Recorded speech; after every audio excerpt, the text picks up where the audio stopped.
March the 18th. He answered nothing. Mark chapter 15, verse 3. There is no scene in all the Bible more majestic than our Savior remaining silent before the men who were reviling him.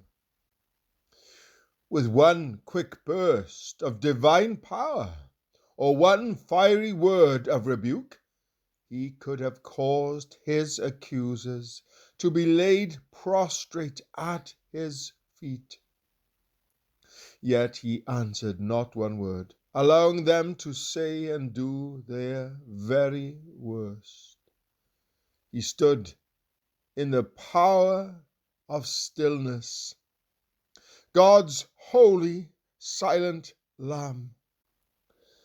There is a place of stillness that allows God the opportunity to work for us and gives us peace.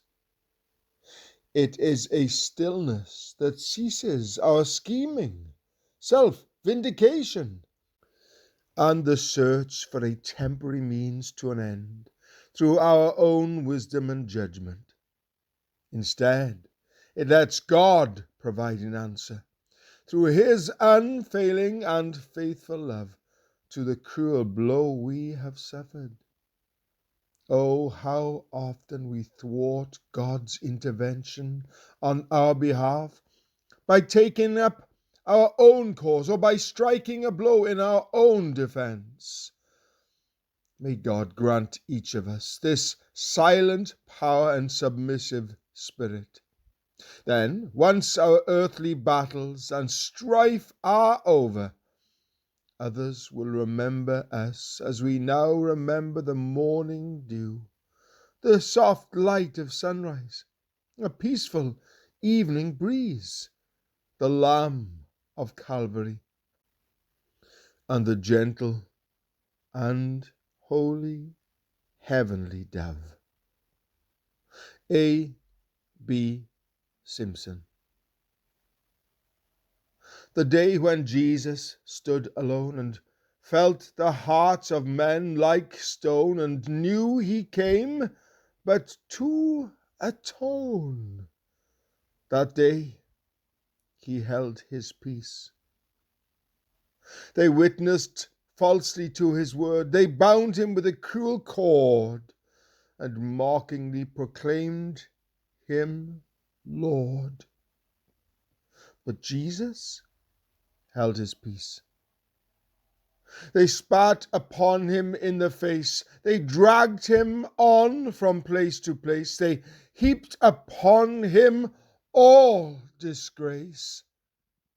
But Jesus held his peace.